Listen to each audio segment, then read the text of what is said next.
Cari telespettatori, ben ritornati, come sempre il nostro spazio con lo SPI CGIL e come consueto in questo periodo anche con la CGIL, perché parliamo anche, ci rivolgiamo anche ai lavoratori e comunque tutto il sistema è strettamente connesso in questa situazione molto particolare. Ci stiamo avvicinando alla cosiddetta fase 2, molti non vedono l'ora, non la bramano, non ne possono più perché le restrizioni cominciano a farsi sentire anche in modo pesante sotto diversi profili, non solo delle costrizioni domestiche per quanti sono relegati a casa, ma anche dal punto di vista sotto il profilo economico e naturalmente sanitario. Ci sono tante attenzioni, tanti alert da tenere in conto. Come attuare la ripresa? Ne parleremo insieme a Gino Ferraresso, responsabile Dipartimento Welfare SPI CGIL del Veneto, ben arrivato qui con noi. Lo cito per primo, senza mancare di rispetto, alla signora, la Silvana Fanelli, segretaria CGIL del Veneto, che invece si occuperà di lavoratori. Perché incominciamo proprio con Gino Ferraresso? Perché? Perché c'è stato un incontro recentissimo in Regione proprio per quel che riguarda il sociosanitario, penso anche un occhio di riguardo alle case di riposo. Allora dovremmo avere un aggiornamento. Iniziamo quindi da Gino, poi passiamo a Silvana Fanelli invece, che ci affronterà tutta la questione del mondo del lavoro, delle aziende, della ripresa. Il Veneto rientra tra quelle regioni con Lombardia, Friuli Venezia Giulia e Piemonte che hanno fatto istanza molto forte al governo per incominciare subito dopo il 2 maggio, perché le aziende sono arrivate un po' a una situazione limite e quindi dopo affronteremo anche questo. Allora Gino, che incontro c'è stato e che cosa avevate chiesto voi come tipologia di raffronto? Allora, buongiorno a tutti e a tutte. Appunto, abbiamo avuto questo incontro con la Regione, ovviamente è un incontro per videoconferenza, così come è possibile fare in questo periodo. Dopo alcune richieste che unitariamente come CGIL e CFUIL avevamo fatto alla Regione, in particolare sul tema delle case di riposo, perché c'erano segnali che queste strutture potevano diventare, come le abbiamo definite noi del sindacato dei pensionati, delle bombe a orologeria. Questo incontro è un primo incontro nel quale diamo atto alla Regione, insomma, che ha aperto un tavolo. Da questo primo incontro ne è anche scaturito la volontà di andare a fare i controlli nelle case di riposo, non solo sul personale ma anche sugli ospiti, che in una prima fase, ricordo, si parlava di monitorare il personale delle aziende sanitarie locali e delle case di riposo e non quindi anche gli ospiti delle case di riposo. Quindi positivo il fatto che si siano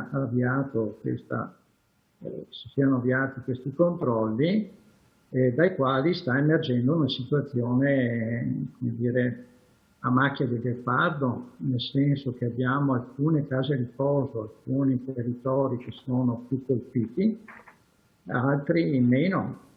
Quello che noi abbiamo detto e continuiamo a dire è che queste strutture devono essere controllate molto molto attentamente.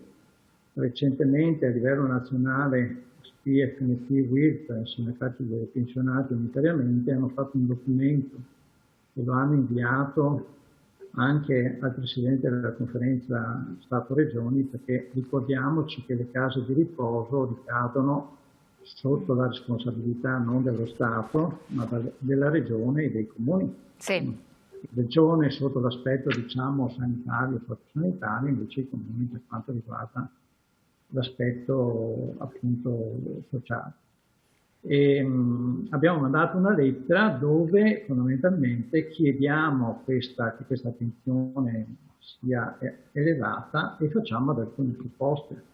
Per esempio, una proposta che mi sento di ribadire anche a livello veneto è quello di costituire una task force sanitaria che intervenga nei casi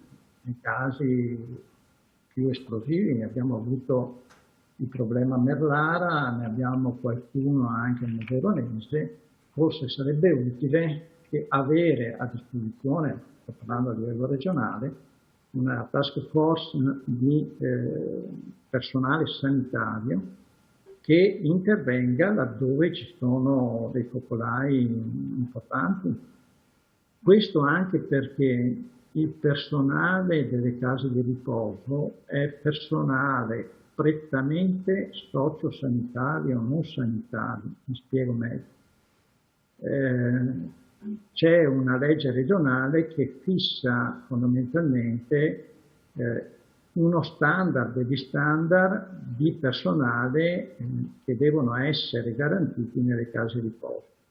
Ebbene, questi standard, vi faccio un esempio, per una casa di riposo di 100 ospiti, la media degli infermieri in turno rispetto a questi standard è 1-2 infermieri in turno al giorno.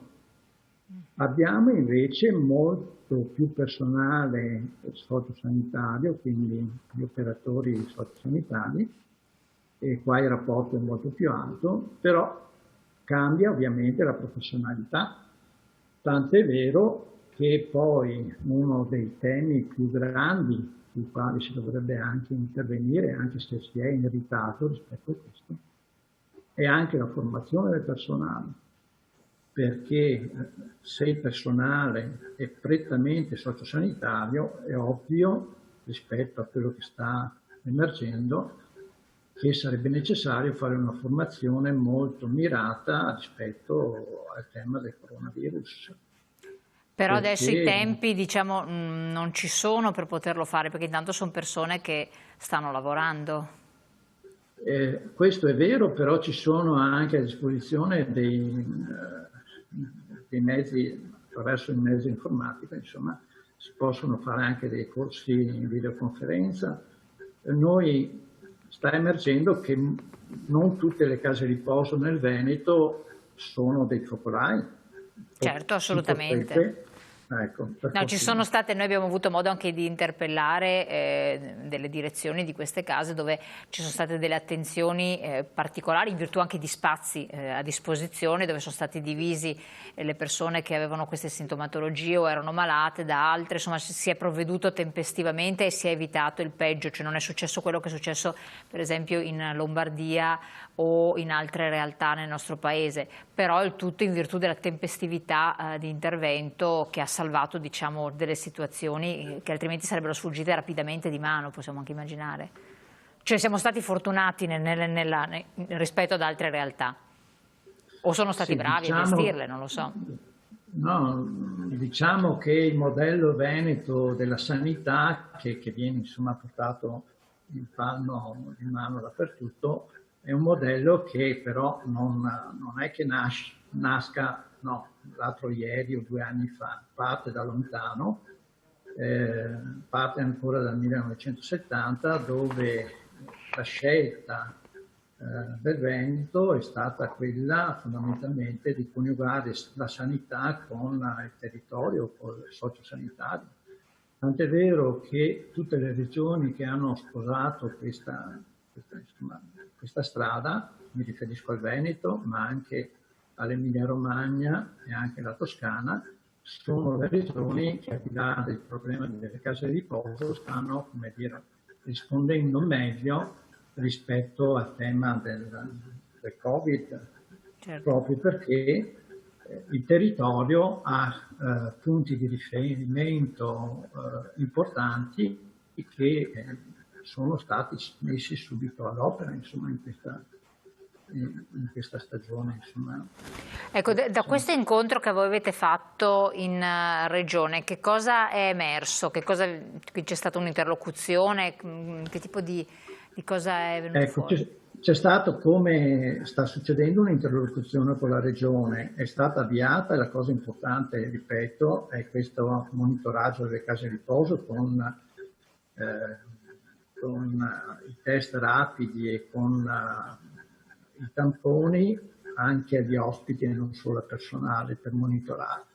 Ovviamente questo monitoraggio non può fermarsi, nel senso che il tampone, come sappiamo, registra la malattia, insomma, dopo bisognerebbe farlo ogni 2 giorni.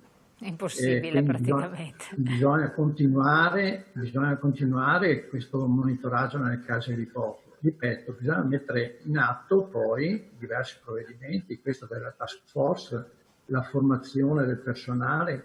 Poi c'è tutto un problema che riguarda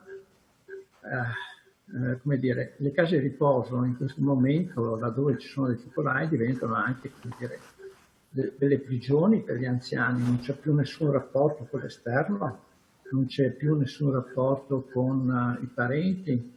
Quindi però questo avviene anche nelle case private degli anziani, attenzione, cioè, sì, tutti è no, così, infatti, però almeno si condividono degli spazi, perché tanti anziani sono soli proprio. Sono d'accordissimo, anzi io volevo anche toccare un altro tema, perché si parla molto delle case di riposo. Teniamo conto che nelle case, siccome nel Veneto ci sono circa 70.000 badanti, di cui circa un 60% irregolare, teoricamente noi abbiamo 70.000 anziani in condizioni insomma non buone a casa, assistite dalle assistenti familiari, quindi abbiamo anche tutto quel pezzo là. Quindi non abbiamo, ha ragione, non abbiamo solo le case di riposo da controllare, anzi su questo pezzo quello che noi diciamo è che bisogna da parte dei comuni, per quanto riguarda l'aspetto prettamente socio-sanitario, sociale, quindi la pulizia della persona, la pulizia della casa, eccetera,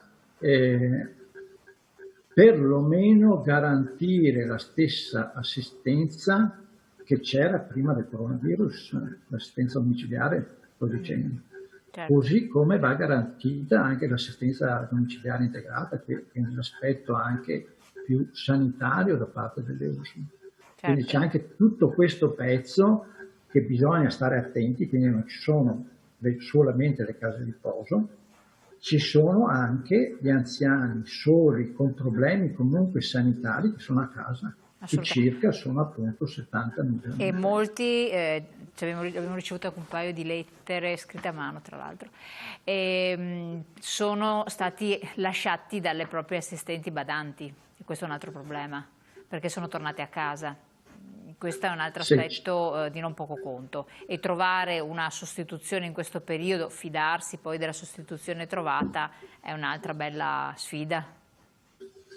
Diciamo che ci sono una medaglia di due versi, nel senso che c'è questo problema delle badanti che scappano, quelli che sono scappati, che sono degli assistenti familiari, per paura, no, del contagio.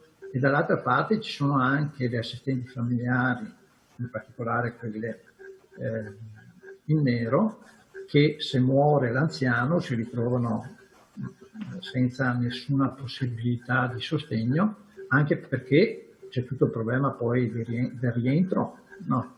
Certo, I divieti che ci sono, queste persone rischiano di essere, come dire, prigioniere e non avere neanche le risorse, perché poi queste persone non hanno gli assistenti familiari, insomma, che non hanno più la persona da assistere, poi non hanno neanche nessun paracadute, no, non hanno la cassa integrazione, chiaro. Certo. E quindi abbiamo anche tutto quest'altro problema che riguarda invece i lavoratori, solamente. Quindi, chiarissimo. La interrompo un attimo, abbiamo una pubblicità, poi ritorniamo insieme, magari alterniamo, sentiamo anche Silvana Fanelli per quel che riguarda i lavoratori, poi torniamo alla terza parte ad integrare con la situazione degli anziani. A tra poco.